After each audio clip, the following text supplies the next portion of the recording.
Visage is currently the scariest game I've ever played, and I've played Baldi's Basics. Okay, no I haven't, I'm not fucking Markiplier. But admittedly I struggle to tell you why it's so scary, and that's for a couple of reasons. One is that horror is a hard thing to relay to someone else. Like comedy, there's a subjective element to it, and it's undoubtedly an emotional response. Telling someone why something's scary is a lot like telling them why it's funny. It made me laugh. Or, in this case, it just made me piss my pants, okay? Fear is hard to convey in word. Even if I tell you everything about why this game is scary, or if I show you some of the scariest scenes or elements, context be damned, I can't put my fear inside of you. And for that reason I lead this with, go play Visage, if you like a good horror game. I don't. I mean I do. In fact, I love horror games, but stomaching them is something else entirely. I mean I barely got through Spooky's Jumpscare Mansion and its DLC.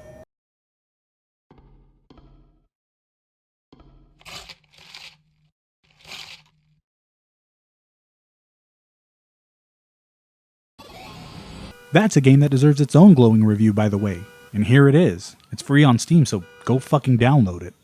Another reason it can be hard to talk about why Visage is so scary is that it's inspired, and I mean that in a literal sense. It's picked and chosen some of the best elements of horror gaming and collected them in a way that, while amazing, lends itself to comparison of other titles. You're in an unescapable supernatural house that never stops changing, all of that Silent Hill's PT demo. You have an insanity meter influenced by darkness like in Amnesia: The Dark Descent, and also not completely unlike Eternal Darkness, of which it's also similar to in its chapter system where you explore the house and find the next story thread as the house becomes more and more threatening as you do. You have a small inventory of much needed items you're constantly juggling like in Resident Evil and so many survival horror games since. And you'll of course often be chased by several of what I like to call clock tower nemesis. You know, Scissor Man or Resident Evil Nemesis types. The kind where you don't know if you'll open a door and they'll be there waiting for you. The kind who randomly appears, forcing you to run from them, squealing like a little girl the whole time, if they don't kill you first. None of that is to say that Visage feels derived though.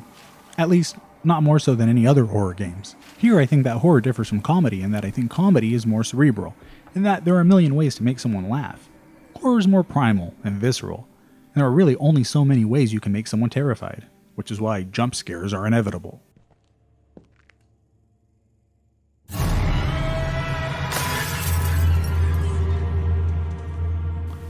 But still, Visage does an amazing job of it.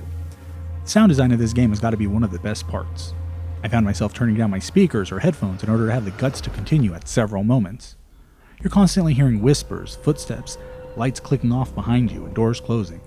The static from the TV, which you'll have to watch several times to solve the final mysteries of the game, particularly had me on edge every time I watched it. Also, there's just something about the way the environment is designed in Visage. Everything reeks of uncanny. Cupid and Matryoshka dolls or creepy pictures are always watching you. Clothes are hung in places reminiscent of ghostly silhouettes you see in the dark that go away once you turn on the lights, often catching you off guard when you turn a corner. And I think I'll never forget this part where you unveil something from behind this large sheet. And the first few times you do, what's behind it disappears and moves to another area of the house. I'm not 100% sure why, but this had my heart in my throat. The game has a chilling opening. You're placed in the first person of a father sitting in front of his family, tied up in the basement with a loaded gun in front of you. What's implied here is exactly what it is, as you watch from inside the eyes of a disturbed person killing all three of his closest loved ones. From here, you'll explore the house as this man, Dwayne Anderson, finding key items which start chapters and slowly alter the house into a different, more challenging and terrifyingly twisted puzzle. Each chapter covers the life and trauma of previous residents of the house. There's Rakan, who suffers from scopophobia, paranoia around being watched, especially around others. Fittingly, when you play through this chapter, the house is covered with eyeballs and paintings ominously watching you. There's Lucy, a little girl who makes friends with an ominous spirit which possesses her. There's Dolores and her husband, a middle-aged couple with a newborn. They struggle as Dolores suffers with dementia and mental illness. What took you so long, George? You know when tea time is, and yet you always find a way to be late. Were you in your study room again, scribbling nonsense and talking to your recorder? I'm beginning to think you love your work more than me. I know you tire of me. Oh yes, I know you'd have me gone in a heartbeat if you could. Then, of course, there's Dwayne himself, who's struggling with his own personal demons, alcohol and drug addiction, and some kind of traumatic event we're never directly told about, though the faint outline of the pieces are there if you go looking for them. The final puzzle of this game is probably decoding Dwayne's story itself, as an exercise left up to the player. The game is undoubtedly scary. It specifically uses dark and the unknown to ramp up tension. I noticed often that my fear would spike along with the insanity meter. And when your insanity meter spikes enough, you'll generally be killed by whatever is chasing you, making the dark that much more frightening. And of course, there is always something chasing you in Visage. It will never let you forget that, as with the aforementioned lights and doors. And each chapter brings an entity which is after you. And you'll always be forced to watch as they suck the life out of you in one way or another, when they inevitably catch you. Because light is so important, all of your consumable items revolve around that. There are candles, lighters, and light bulbs strewn across the house. The tension is always up high as the atmosphere demands it. There are random jump scares to freak you out when you least expect them. The scary noises never seem to stop. And you're exploring a house that's at least 4 layers of haunted, all while knowing you're also being chased, and the story of the game threads a haunting needle. The house also works as a hub of set pieces which are mesmerizing. Many of these were more surreal and cool than scary, and I loved every single one. Most of the direct story is relayed in these events. So the game delivers on its main purpose. It's objectively terrifying and outright disturbing at times, and there's quality in much of the other elements of the game. The narrative, portrayed through all of the chapters, is gripping and mysterious. The story had me captivated in such a way that I insisted on finishing the game, even though I oftentimes found myself turning it off and saying, yeah, that's enough for one night. I had to know what would happen next. On top of the narrative are many aforementioned set pieces, ranging from what amounts to cutscenes you experience in the first person to entire other settings with their own puzzles. They're both my favorite and least terrifying parts of the game, I guess because there was a guarantee they'd be linear and predictable, but they make up for that in atmosphere and storytelling, which does a good job of showing and not telling without spoon-feeding you anything. I did love the puzzles. When you start a new game, it makes a point of telling you, this game is hard. And honestly, I don't know if I agree with that per se. The puzzles are not especially obtuse, but they're not without their frustrations. I can nearly guarantee you will get stuck in Dolores' chapter and the final chapter. And here's where I can finally stop gushing and start bitching about things. I don't think you'll necessarily be permanently stuck without a guide, but you'll be stuck long enough to break immersion. In these chapters, you're not in any remarkable danger. I think it's by design, as the developers probably knew you'd be fumbling around here. You can only have a light click off behind you or door slam for the millionth time before it gets boring and you're no longer scared or more like, oh, okay, what do I do? In the final chapter, you have to watch these tapes you've collected for the entire game. These tapes are family footage intercut with hints about things to explore in the house. It's cute at first, but you can't rewind or fast forward or anything, and if you miss something, you have to watch all over again. If you go and explore a hunch and you're wrong, you'll have to come back, put the tape in, watch for 2 minutes again, or however long. Better not look over your shoulder for some creepy entity either, because you might miss the hint. Also, the noise played here puts me on edge, so I hated doing this. You get a tape for finishing each chapter, but there are a couple just hidden throughout the house, and they're a bitch to find if you don't know you're looking for them. I had trouble with 2 of something like 10 or 11 things you have to do in this chapter. One was one of these 6 mirrors you have to find. One of the hints shows dust motes in the moonlight from a window and some light peeking in. There's 3 places this could have been, and I checked them all multiple times. Frustrated and bored, because most of the spookies are running out at this point, I consulted a spoiler-free guide and said, I checked that fucking room.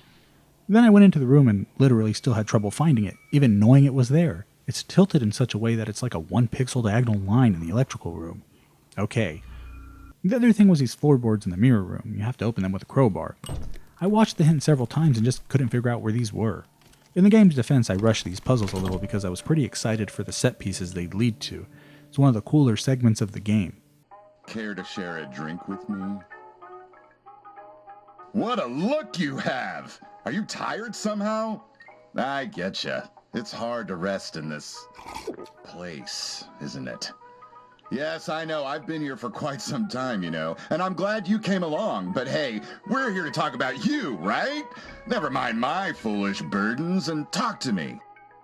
I'd be a little less cranky about it if not for hints inconsistently being given to you during very easy puzzles, but not at all during the hardest parts of the game. In Dolores' chapter, there are these mirrors all over the house that you break with a sledgehammer. These amount to additional rooms inside of the house. You need to collect things from these rooms to unlock puzzles in other rooms. You're ultimately looking to get 5 pieces of a baby mobile to end the chapter. Kind of feels like untying a big knot. To make things more complicated, or at least tedious, your path between the upstairs and downstairs is cut off by these chain doors. You now have to jump in these holes and places and trigger these transitions to move freely between the house.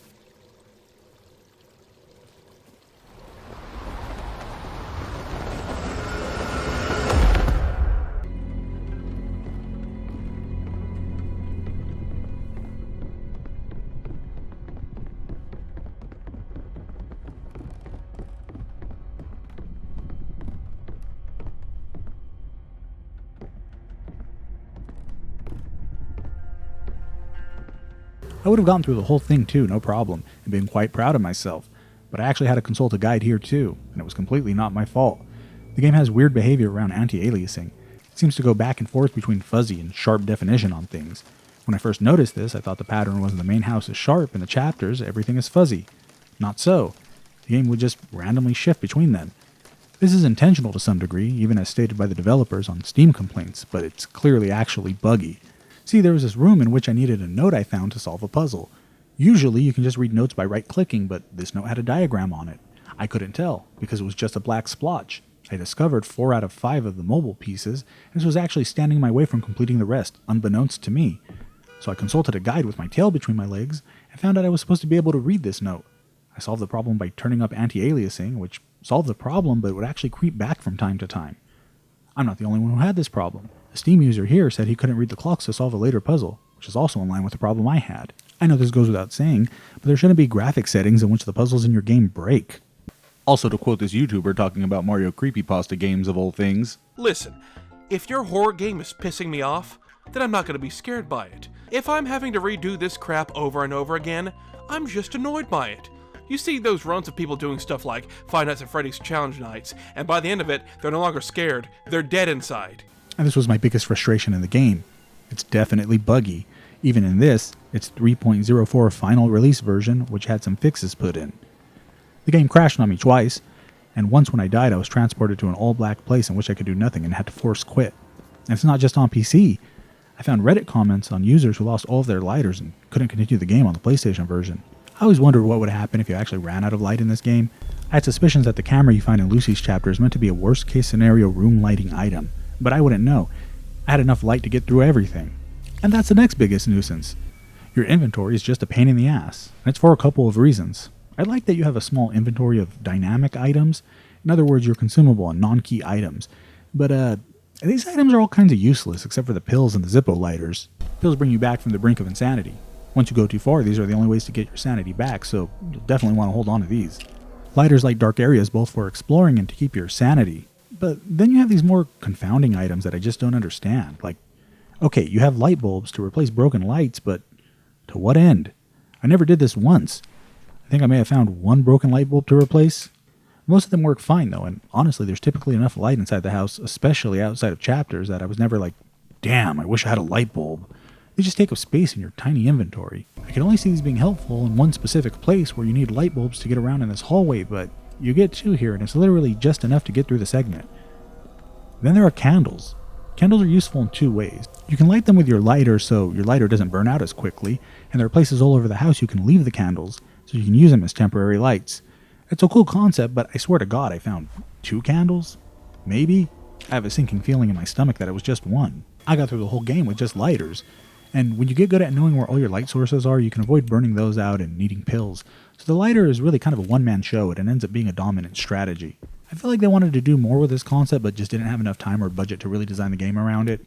Also, you have all these items that require 2 hands and can't be put in your inventory, and constantly require you to put away your lighter or pills or whatever. Or if your inventory is full, to just drop some shit on the ground. I feel like in tense moments it contributes to the suspense, but more than anything it's just aggravating. And lastly, the game's endings. There are 2 endings essentially, a good one and a bad one, and pretty much that's all I can say about it. And that's Visage, a solidly scary game that's terrifying and disturbing at its best, though buggy and immersion breaking at its worst. But despite all of that, I really wouldn't be here talking about it if it wasn't worth playing, or at least worth talking about. I don't even remember exactly how I found the game, but I do remember reading a comment that it was PT inspired, which is all I really needed to read to buy it. It was worth the price to entry. It was so good, now I have a taste for blood, I mean other horror games. Hearing Alien Isolation is good. If you have recommendations, let me know, even if I am a bitch when it comes to these kinds of games.